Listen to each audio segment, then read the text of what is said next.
होता। तो कहा खरू भरू देखी पितल पूरे नारी। मिथिला में कोई प्रशंसनीय सत्या नहीं लगी थी, कोई ऐसा व्यक्तित्व जीवन नहीं दिखाई दे रहा नारियों में। क्योंकि खरू भरू देख पितल पुर नारी, सब मिलते ही महीपन दारी। क्योंकि राजा ये कह रहे थे ले उछराय सीय कहा कोबू, अथरी बांधो नृप बालक दोहू। चौबते है कछु करे सहाई, जीतों समर सहित दो भाई।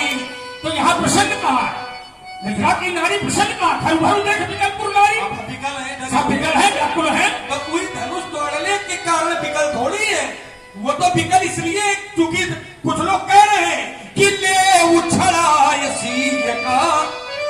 धनुष तोड़ने के कारण दुखी थोड़ी है, वो तो लोग कह रहे हैं कि सीता को छुड़ा ले।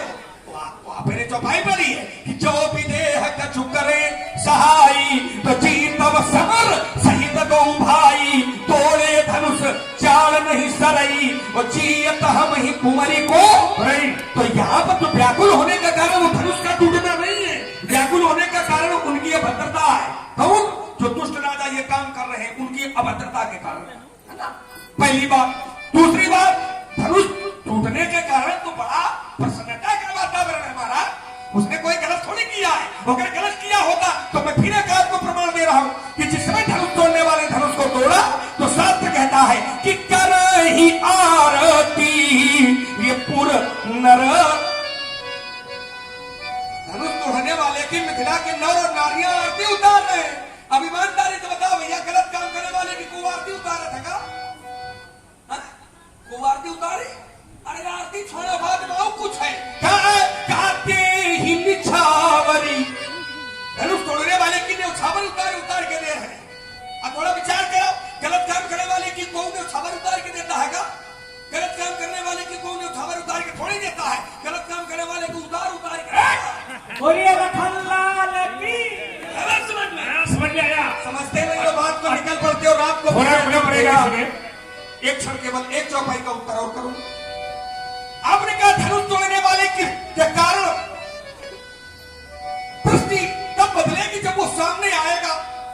आपने कहा दृष्टि तब बदलेगी जब धनुष तोड़ने वाला सामने आएगा, तब हमारी दृष्टि बदलेगी। नहीं, आपने दृष्टि पहले ही बदल ली, वो सामने नहीं आया है। क्योंकि दृष्टि जो बदलती है वो रूप को देख करके नहीं बदलती है, दृष्टि बदलती है व्यक्ति के व्यवहार को देख करके। तो दृष्टि बदलती है वो व्यक्ति के व्यवहार को देख करके दृष्टि बदलती है। उदाहरण, आपने धनुष को दो टुकड़ों में परिवर्तित देखा, तो ये रूप नहीं है, ये धनुष तोड़ने वाले का व्यवहार है। तो रूप के कारण दृष्टि नहीं बदली। आप आए रहा तो कहूं क्रोध न रहा, है ना। फिर आपने राजा जनक से कहा भीड़ का आए, राजा जनक ने कहा समाचार कई जनक सुनाए, जय कारण मही सब आए। तो सुनत वचन फिर अनंत निहारे, और देखे चाप खंड मही गाने। तो आपने ये व्यवहार देखा धनुष तोड़ने वाले को, तो आपने मेरे भैया से कह दिया था क्या कि सुनहु राम जय शिव धनु तोरा, और साहस बाहु समसो रिपु। आपने दृष्टि बदल ली है, पहले नहीं बदली थी। रूप तो पहले नहीं दिखाई पड़ा था, बाद में भी नहीं दिखाई पड़ा, पर व्यवहार देखा है। अच्छा, सच्चाई भी यही है कि जो दृष्टि होती है वो व्यवहार से ही बदलती है। एक शास्त्र कहता है न कश्चित कश्चित मित्रम, न कोई किसी का मित्र है, न कश्चित कश्चित रिपु, न कोई किसी का शत्रु है। व्यवहारेण ही जानते, व्यवहार से ही पैदा होते मित्र और शत्रु। इसका एक सरल और प्रयोग करता हूं। मित्र और शत्रु तीन प्रकार के होते हैं। मित्र और शत्रु तीन प्रकार के होते हैं। पहले अपना मित्र, वो मित्र होता है जो मित्र का मित्र होता है, वो भी अपना मित्र होता है। तो एक राजनीति का अंग है कि जो शत्रु का शत्रु होता है, शत्रु का शत्रु, वो भी अपना मित्र होता है। और इसी प्रकार के तीन शत्रु होते हैं। तो ये जो मित्र और शत्रु सगे संबंधी ये जो बनते हैं, ये रूप के कारण नहीं बनते हैं विप्र देवता, ये व्यवहार के कारण बनते हैं। और आपने भी जो बनाया है वो रूप के कारण नहीं बनाया, क्योंकि रूप तो आपने देखा नहीं है। विप्र के धनुष तोड़ने वाला कौन है, तो रूप के कारण नहीं बनाया है, व्यवहार के कारण सुनत बचन फिर अनंत निहारे और देखे जा आपका संकट का टूट का संकट। अरे टूटेगा तो टूटेगा, तुम कहा तुम्हारा इसमें फंसाव ये फंसेगा जाकर के कि तुमने अपने पैर में स्वयं कुल्हाड़ी मारी है। अब तुमने कहा कि न कसित कसित मित्रम न कसित कसित रिपु, व्यवहार नहीं जानते मित्रांत था। व्यवहार से ही मित्र बनते हैं, व्यवहार से शत्रु बनते हैं। तो धनुष तोड़ने वाले ने जो धनुष के प्रति व्यवहार किया है वो मित्रता का है, शत्रुता का? शत्रुता का है। आगे बात, तो अब हमको शत्रु मानने में परेशानी क्या? फिर हमको शत्रु मानने में क्या परेशानी है? क्योंकि धनुष तोड़ने वाले ने जो धनुष के प्रति व्यवहार किया है वो शत्रुता का व्यवहार है। कि सियाही पिलो की सीधा व्यवहार है, सियाही पिलो की थके धनु कैसे, तो चिंतावा करूर लघु प्याल ही जैसे। धनुष तोड़ने वाले ने धनुष के प्रति जो व्यवहार किया है वो शत्रुता का, और जब धनुष तोड़ने वाले ने धनुष को अपना शत्रु माना है तो फिर परशुराम उसको अपना मित्र नहीं माना। बोलिए परशुराम जी महाराज की। क्योंकि ये निश्चय है, क्योंकि ये निश्चय है कि यदि पिता का शत्रु है तो फिर पुत्र का मित्र नहीं हो सकता। बिल्कुल शत्रु होगा। यदि पिता का शत्रु है तो फिर पुत्र का मित्र हो ही नहीं सकता है। और अगर पुत्र मित्रता करता है तो ये पिता के व्यवहार में छल करता है। तो ये जो धनुष है ये किसका शत्रु है?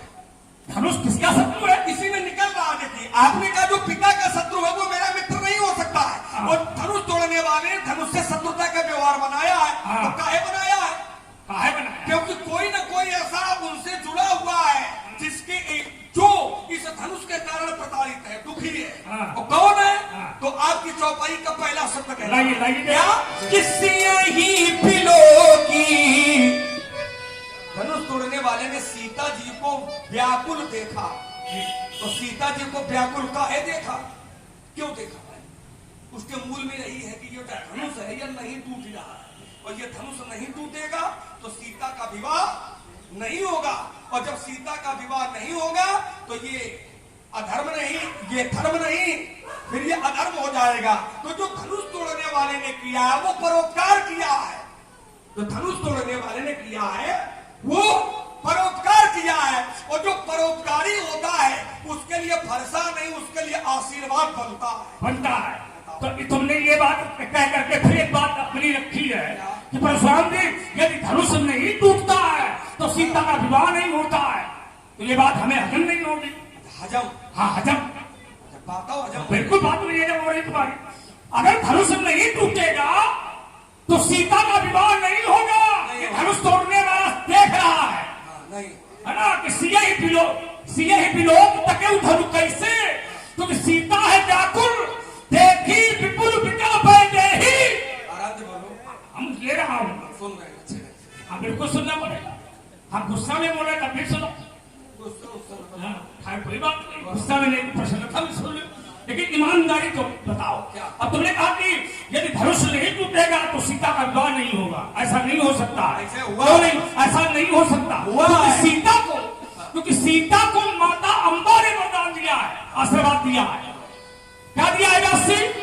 जिस समय सीता माता के दरबार में गई तो कहा चलिए राखी बुर श्यामल मूरत।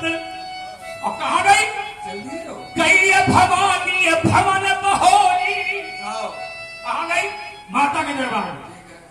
और माता के दरबार में जब गई तो माता से कहा जय जय गिरिवर राज किशोरी। माता दिन की तरह बिल्कुल। जय जय गिरिवर राज किशोरी और जय महेश मुख चंद चकोरी। और माता से कहा जय गज बदन खरानन। माता से स्तुति क्यों कर रही है? मोर मनोरथ जानव नीके। क्यों? क्योंकि जिसे मैं प्राप्त करना चाहती हूँ वो मेरे हृदय में बैठा है। तो माता ने सीता की वार्ता को, सीता के मनोरथ को, सीता की इच्छा को सुना और जाना। और माता ने कहा कि सुन सिय सत्य आशीष हमारी, पूजी मन कामना तुम्हारी।